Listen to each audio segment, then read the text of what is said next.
One morning, Gordon was in the yard taking on a large supply of coal.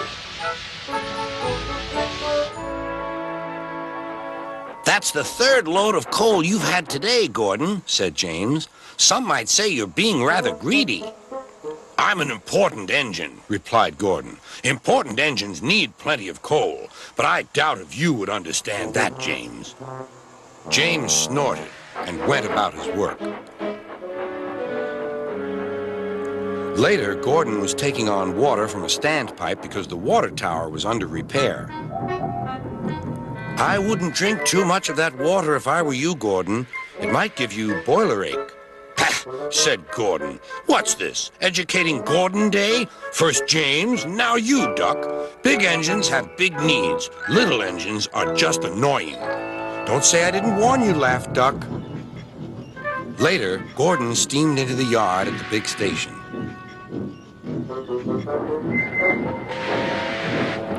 "That's what I need," exclaimed Gordon. There, emerging out of the sheds, were two shiny tenders. "Now, if I had two tenders," said Gordon, "I wouldn't need to stop so often, and I wouldn't have to listen to silly little engines." "Those tenders belong to a visitor," replied his driver. Diesel sidled up alongside. "Everyone knows that tenders are a mark of distinction, but I'm afraid that no amount of tenders will save you in the end. We Diesels are taking over, and we don't need tenders to make us important, not even one." Gordon was most upset.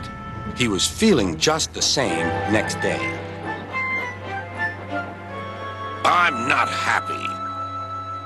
"I know," said Duck. "It's boiler ache."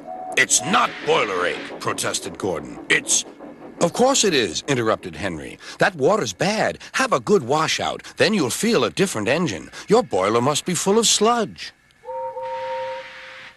"Don't be vulgar," huffed Gordon. He backed down onto his train, hissing mournfully. "Cheer up, Gordon," said Sir Topham Hatt. "I can't, sir. Is it true what Diesel says, sir?" "What does he say?" "That Diesels are taking over." "Don't worry, Gordon. That will never happen on my railway."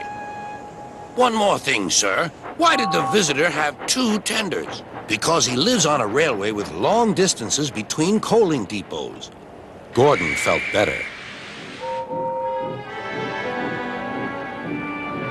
But Henry started complaining. He banged some cars angrily.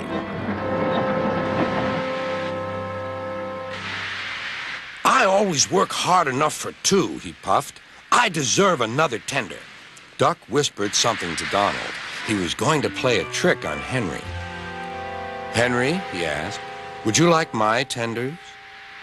"Yours? What have you got to do with tenders?" "All right," said Duck. "The deal's off. Would you like them, Donald?" "I wouldn't deprive you of the honor," replied Donald. "It is a great honor," continued Duck thoughtfully, "but I'm only a tank engine. Perhaps James might—" "I'm sorry I was rude," said Henry hastily. "How many tenders have you, and when could I have them?" "I have 6, and you can have them this evening." "6 lovely tenders," chortled Henry. "What a splendid sight I'll be." Henry was excited all day. "Do you think it will be all right?" he asked for the umpteenth time. "Of course," said Duck. "They're all ready now."